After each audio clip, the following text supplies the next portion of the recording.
Prečo ďasná krvácajú? Na to je pomerne jednoduchá odpoveď. Krvácanie ďasien znamená zápalový proces ďasien, ktorý ten začiatočný zápalový proces sa nazýva gingivitída a môže pokračovať do ťažších foriem tzv. Parodontitídy a môže viesť až k strate zubov. Čiže je to veľmi závažný problém, ktorý sa odvíja od toho, ako sa staviame k dentálnej hygiene, ako navštevujeme zubného lekára, koľkokrát ročne.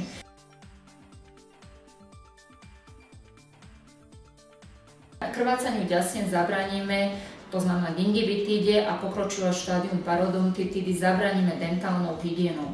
Správne čistenie zubov 2-krát denne minimálne, kefkou, buď obyčajnou normálnou kefkou alebo nejakou hydrosonickou, elektrickou kefkou.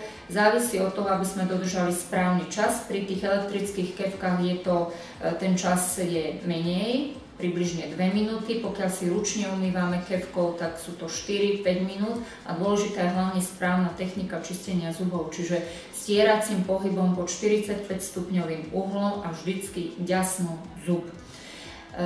My vlastne sa snažíme správnym čistením odstrániť všetky povlaky, ktoré sa tam, zubný povlak sa behom 12 hodín usadí a spôsobuje nám, že po čase, keď ho správne neodstránime tou kefkou, že to odflakneme to čistenie, tak kalcifikuje a vzniká zubný kameň. To sú v podstate všetko vplyvy dráždivé na ďasná a nielen na ďasná, teda na červenú tkáň, ale aj na tvrdé zubné tkaniva.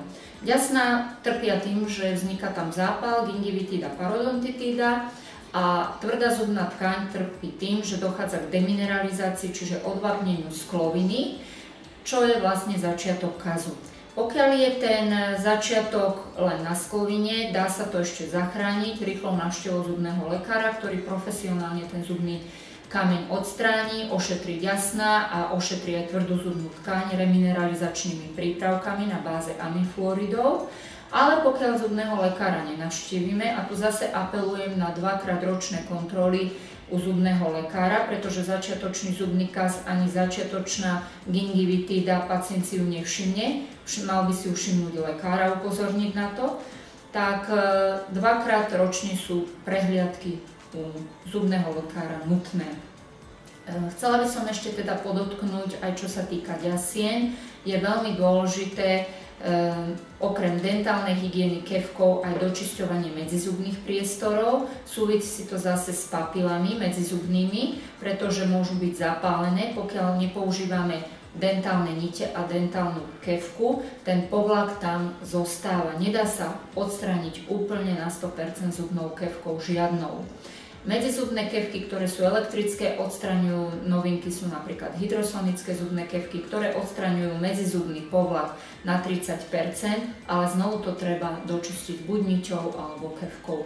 Na základe toho, akú kefku používať, akú niť používať, každý by sa mal poradiť so svojím zubným lekárom, ktorý presne stanoví veľkosť na základe medzizubných priestorov, veľkosť medzizubnej kefky a doporučí aj medzizubné nite.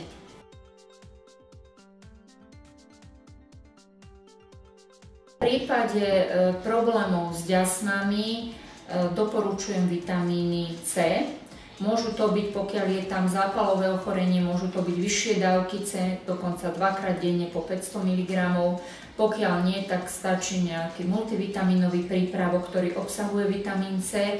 Veľmi dôležité hlavne v zimnom období, aby tam bol ten dodatok vitamínu C, pretože vitamín C sa vylučuje močom a je dôležité každodenný príjem, telo si ho nevie ukladať, čiže už vo forme buď tabletiek, multivitaminových prípravkov alebo samozrejme aj strava bohatá na ovocie a zeleninu, čo je možno v tých zimných mesiacoch ťažšie, preto doporučujem teda vitamínové prípravky. A čo sa týka tvrdých zubných tkaní, tam je veľmi dôležité zase na báze flóru, okrem zubných pás používať raz týždenne zvýšené dávky flóru, kúpiť prípravky aj v lekárni. Sú to gély vo forme aminfluoridov, ktoré obsahujú 7-8 krát viacej aminfluoridov ako bežná zubná pasta, čiže je to taký zase doping pre zubné tkaniva. Samozrejme mliečne výrobky, veľmi dôležité, vitamín D, kalcium, fosfor, to, čo potrebuje vlastne zub, potrebuje aj celé telo.